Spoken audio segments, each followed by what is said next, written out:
Our headline stories this hour. The U.S. says the coalition strategy against Islamic State will remain unchanged after NATO member Turkey offers to work with Russia against the terror group in Syria.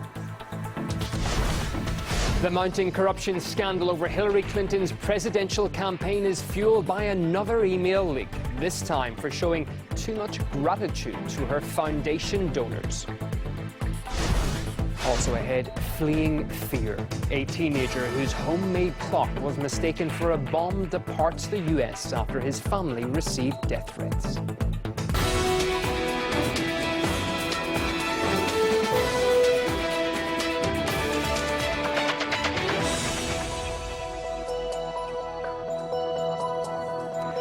Just gone midday here in the Russian capital this Friday, the 12th of August. You're tuned into RT International. From the team and myself, Ewan O'Neill, welcome to the program. Our top story: Turkey has offered to carry out joint military operations with Russia against Islamic State terrorists in Syria.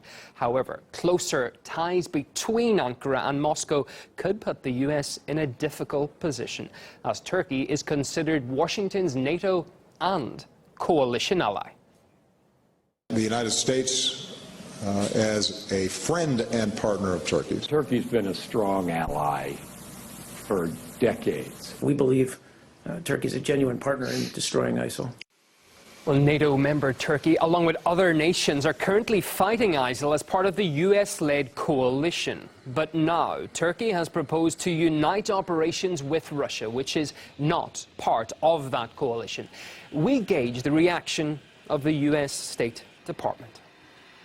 Washington, at least publicly, says it would welcome Russian-Turkish joint operations as long as they're targeted at ISIL. Previously, the U.S. rejected the idea of joint operations with Moscow, citing Russia's support for the Syrian government. Turkey is supposedly a member of the U.S.-led coalition against ISIL. The State Department said it was not aware of Turkey's reaching out to Washington prior to making the offer to Moscow. Certainly, we remain in close contact with our Turkish allies and our partners in the fight against Daesh. We've been clear, if work against Daesh, against ISIL, is a priority for all of us. If this is truly a step in that direction, we would welcome that. Does that mark a change in the coalition strategy? As we've said, and I just said, we have been very clear that if Russia is really interested in taking the fight to ISIL, to combating a terror threat that frankly involves the entire global community, we would welcome their interest in that. We've had doubts in the past. Let's see where this goes. Saeed. Yeah. The short answer to her question, does this change the strategy, is no, right? No, or exactly. It doesn't change. Yeah, it doesn't. Russia has long offered the U.S. to join forces to form a broad coalition against ISIL and other terrorists in Syria. The U.S. rejected the offer because it does not want to support the Syrian government in any way. And the State Department now says nothing changes with the fact that Turkey, a member of the U.S.-led coalition against ISIL, wants to carry out joint operations with Russia against ISIL. This is another example of how the overreach of the U.S. and its foreign policy in the Middle East and toward Russia is backfiring. Instead of being able to reaffirm its position as a hegemonic power, which has been slipping, we see developments that are taking place which certainly are making Washington very unhappy. I think that we see a major reshuffle that's taking place. Whether or not that reshuffle has permanent effects, it's certainly far too early to say, but I think that those things are clear about what's taking place today. Moving on, a new batch of leaked emails has fueled the corruption claims hanging over U.S. Democratic candidate Hillary Clinton's presidential campaign. RT's Caleb Maupin has been looking into the story. She may be leading in the polls, but more details about corruption involving presidential candidate Hillary Clinton keep coming to light, while her Republican opponent repeats his favorite nickname for her. Look at Hillary Clinton, and she'll be a disaster as president.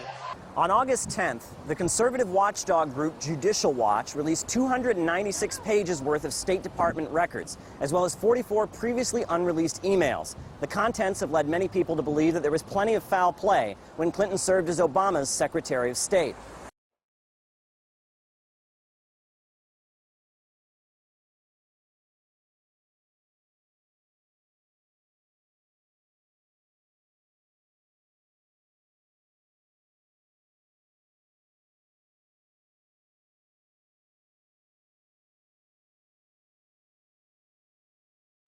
Dear Hillary, when I saw you at the convention, we talked about being considered for a position at state.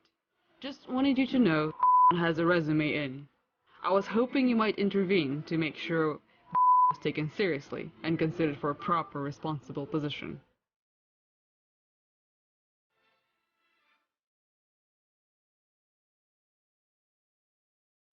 For the duration of my appointment as Secretary, if I am confirmed, I will not participate personally and substantially in any particular matter involving specific parties in which the William J. Clinton Foundation or the Clinton Global Initiative is a party or represents a party. Leaked emails and State Department records give a pretty strong impression that Clinton did lots of favors for those who generously gave to her foundation. Remember Gilbert Chagari, the Nigerian billionaire who gave Clinton millions of dollars? The State Department vouched for him, getting him off the do not fly list. Algeria, which gave over $500,000 to the foundation, got huge payments in anti-terrorism assistance, looking past their human rights record. Peter Schweizer, the author of the book Clinton Cash, says he can prove a pay-to-play scheme between the State Department and the Clinton Foundation donors. That have a history of corruption, of being involved in corrupt practices. There's an Indian politician named Amar Singh who's listed as giving between $1 and $5 million, who has been implicated in bribery scandals in India. So the question becomes, do you think that these individuals are throwing large sums of money at the Clintons and not wanting something in return, or is something else going on? I think it's naive to think that they're just doing this out of the kindness of their hearts. The State Department has been rather reluctant to answer questions about the foundation and what exactly went on under Clinton's leadership. Whether or not this person wound up getting a job or not. Okay, well, I can't speak to specific case. I'm also not going to speak to specific redactions. I can't speak to specific cases, and I certainly can't speak to comments from the phone. I can't speak to specific cases, Justin. Yeah, and I'm not going to speak to specific redactions nor specific cases. With the election only months away, information showing malfeasance from Hillary Clinton when she was directing the State Department continues to flow in. Will it be enough to stop her at the polls in November? Only time will tell. Caleb Maupin, RT, Washington, D.C. It's also come to light that several Democratic Party members have ties to top mainstream media employees, with more than just business linking them, as media and political analyst Lionel explains. Well, to borrow from Shakespeare, they say that politics makes strange bedfellows, and, well, some of this may be true. For example, former ABC News executive producer Ian Cameron is married to Susan Rice, who is a national security advisor. Then we have CBS News president David Rhodes, who happens to be the brother, now follow this at home, kids, of Ben Rhodes, Obama's deputy national secretary advisor for strategic communications. He's got a great title, by the way. Assistant to the president and deputy national security advisor for strategic communications and speech writing. Imagine his business card.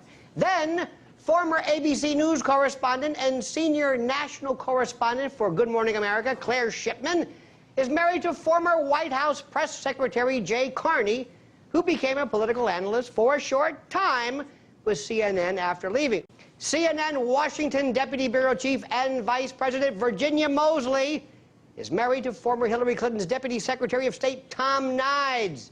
This is just a portion of this. I haven't mentioned think tanks, bellicose groups of think tanks, but I'll mention any names.